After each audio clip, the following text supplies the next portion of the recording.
कि ये 7 साल की सजा शादी कराने वालों को भी होगी। अबेटमेंट के सेक्शन के तहत 109 अबेटमेंट का सेक्शन है दोस्तों, उसके साथ अटैच करके शादी कराने वालों को जेल भेज दिया। उनको 6 महीने की सजा हो गई। 6 मंथ्स की सजा लड़की के माता पिता को दे दी गई जिसके साथ दूसरी शादी कराई गई थी। 6 मंथ्स की सजा उस लड़के के फादर को दी गई जिसने दूसरी शादी कराने में अबेटमेंट यानी सहयोग किया, उत्प्रेरित किया, उकसाया, उसको तैयार किया। ये है दोस्तों 109 धारा। उस शादी को प्रूफ करने के लिए शादी कराने वाले पंडित के बयान भी बहुत इंपॉर्टेंट है। ये प्रूफ करता है कि दूसरी शादी हुई है। डायरेक्ट प्रूफ जो कहते हैं कि वीडियो रिकॉर्डिंग, फोटोग्राफ, इसके बिना आप बाइगमी का केस यानी दूसरी शादी करने का केस नहीं फाइल कर पाओगे या जीत नहीं पाओगे। इस चीज को मध्य प्रदेश हाई कोर्ट ने साफ शब्दों में कहा है कि इतनी बड़ी जिम्मेवारी कंप्लेनेंट पे नहीं दी जा सकती कि इस सेक्शन की वैल्यू, इसका महत्व ही खत्म हो जाए। ये सेक्शन एक डेड लेटर बनकर, एक मृत शब्द बनकर रह जाएगा, क्योंकि कोई भी शादियां ऐसी जो होती हैं वो पहली पत्नी से छुपा कर की जाती हैं, दूसरे जगहों पर जाकर की जाती हैं। दोस्तों 494 सेक्शन आईपीसी बाइगमी का सेक्शन है। मैं बता दूं ये बहुत इंपॉर्टेंट सेक्शन है। इसमें मैक्सिमम अधिक से अधिक सजा 7 साल हो सकती है। अगर किसी ने दूसरी शादी कर ली पहली पत्नी या पति के रहते हुए तो वो 7 साल के लिए जेल जा सकता है। उसकी इनिशियल शुरुआती दौर में गिरफ्तारी नहीं होगी, ये बेलेबल ऑफेंस है, उसे जमानत तो मिल जाएगी लेकिन उसकी मुश्किल कम नहीं होने वाली है। जब भी निर्णय होगा उसे अधिक से अधिक 7 साल की सजा हो सकती है। एक महिला या पुरुष अगर अपने जीवन साथी के जीवित रहते हुए उससे तलाक लिए बिना दूसरी शादी कर लेते हैं तो ऐसी शादी अपराध मानी जाती है। तो चलिए जानते हैं आईपीसी की धारा 494 के बारे में।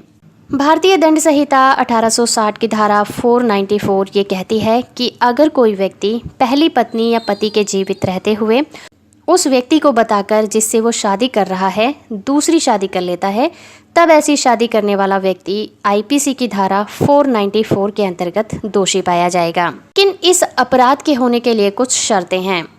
अगर पति पत्नी का तलाक हो गया है तब पति या पत्नी दूसरी शादी कर लेते हैं, ये किसी भी तरह का अपराध नहीं होता है। दूसरी बात ये कि अगर पति पत्नी बिना किसी सूचना के 7 सालों से ज़्यादा से अलग रह रहे हैं तब इन 7 सालों के अंतर्गत पति को भी पता नहीं होना चाहिए कि उसकी पत्नी कहाँ है और पत्नी को भी ये पता नहीं होना चाहिए कि पति कहाँ है, तभी ये नियम लागू होगा। और तीसरी कंडीशन ये कि अगर कोई कानूनी प्रक्रिया से कोर्ट के द्वारा तलाक ले लिया गया है और पारस्परिक रीति रिवाज के अनुसार तलाक हुआ है तब ऐसा करना अपराध नहीं माना जाएगा। इसके अलावा ये कानून मुस्लिम समाज पर लागू नहीं होता है। भारतीय दंड संहिता 1860 की धारा 494 के अंतर्गत दंड के प्रोविज़न की बात करें तो ये अपराध उस कोर्ट द्वारा समझौता योग्य होते हैं जिस कोर्ट में ये केस चल रहा होगा। ये समझौता पति या पत्नी द्वारा आपस में किया जा सकता है। ये अपराध असंज्ञेय और जमानतीय अपराध होते हैं। इनकी सुनवाई का अधिकार फर्स्ट ग्रेड मजिस्ट्रेट के पास होता है। सजा के प्रोविज़न की बात करें तो इस अपराध में दोषी पति या पत्नी को 7 साल का कारावास और जुर्माना या फिर दोनों से दंडित किया जा सकता है। 494 बाइगमी के केस को आप कैसे प्रूफ कर सकते हैं?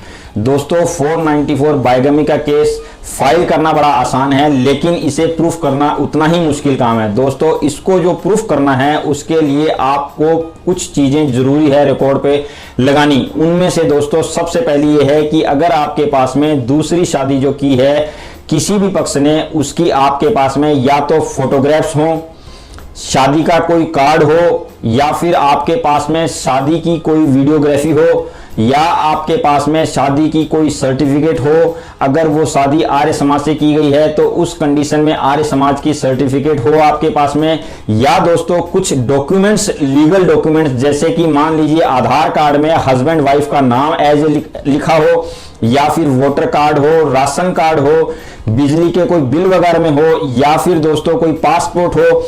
इसके अलावा मान लीजिए बच्चे हैं और बच्चों के स्कूल में हस्बैंड वाइफ का नाम एज ए पति पत्नी जिसको कहते हैं लिखा गया हो, तो इस तरह की अगर आपके पास में कोई डॉक्यूमेंट्स हैं तो दोस्तों आप अपना 494 बाइगमी का केस प्रूफ कर सकते हैं। अदरवाइज सिर्फ आपके कह देने भर से बायगमी प्रूफ नहीं होगी और उस कंडीशन में आपको किसी भी तरह का लाभ नहीं मिलेगा। दोस्तों, इसके लिए मैं आपको एक और भी सुझाव देना चाहूंगा, वो ये है कि अगर आप थोड़ा सा सामर्थ्य रखते हैं तो फिर आप जो है एक डिटेक्टिव एजेंसी को भी हायर कर सकते हैं और उस डिटेक्टिव एजेंसी के द्वारा भी जो है किसी बात की जो है प्रूफ के रूप में निकाल के ला सकते हैं। क्योंकि डिटेक्टिव एजेंसी वाले जो होते हैं उनका यही काम होता है कि वो किसी भी तरह से उस व्यक्ति के बारे में डिटेल निकाल सकते हैं।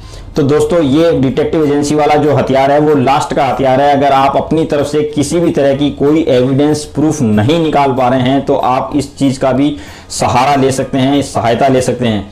इसके अलावा दोस्तों, आप अगर ये सोचते हैं कि सिर्फ और सिर्फ बायगमी का केस लगा देने से प्रूफ हो जाएगा या बता देने से हो जाएगा, ऐसा नहीं है। आपको डॉक्यूमेंट्री एविडेंस जो है कोर्ट में प्रोड्यूस करनी पड़ेगी। डॉक्यूमेंट्री एविडेंस के बेस पे ही आप बायगमी के केस को प्रूफ कर सकते हैं। तो दोस्तों, बायगमी के केस को प्रूफ करने के लिए आपको कड़ी मेहनत करनी पड़ेगी, जिसके तहत मैंने जो ऊपर आपको डॉक्यूमेंट्स बताए हैं, जिनमें सर्टिफिकेट, फोटोग्राफ्स, वीडियोग्राफी इस तरह के, या फिर जो बच्चों से बर्थ सर्टिफिकेट से, या फिर जो है आधार से रिलेटेड कोई डॉक्यूमेंट्स अगर आपके पास हैं तो आप उनको कोर्ट में जरूर लगाएं, अन्यथा आपका केस प्रूफ नहीं हो पाएगा। मध्य प्रदेश हाई कोर्ट ने काशीबाई वर्सेस हिम्मत सिंह के केस में कहा है कि दूसरी शादियां ज्यादातर छुप कर की जाती हैं, उनकी जानकारी पहली पत्नी को नहीं हो। मध्य प्रदेश हाई कोर्ट ने कहा है कि अगर उस शादी में शामिल व्यक्ति अपने बयान देता है तो ये एक प्रूफ होगा।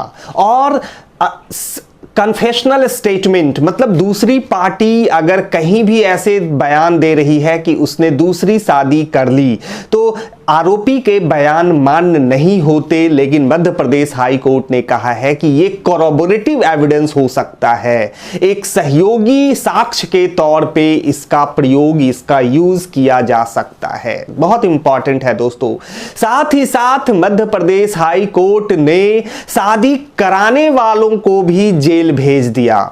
दोस्तों, ऐसी दूसरी शादी कराने में परिवार के सदस्यों का हाथ होता है। माता पिता, लड़के के माता या उसके पिता एक्टिव रोल प्ले करके उसकी दूसरी शादी करा देते हैं। जिस लड़की के साथ शादी कराई जा रही है, अगर उस लड़की के माँ बाप को ये पता है कि लड़का पहले से शादीशुदा है, फिर भी वो अपनी लड़की की शादी इस लड़के से कराते हैं, तो वो भी इस अपराध में 494 का जो ये बायगमी का अपराध है दोस्तों, मैं बता दूं, ये सिर्फ और सिर्फ हस्बैंड यानी पति के ऊपर ही ये केस नहीं चलता।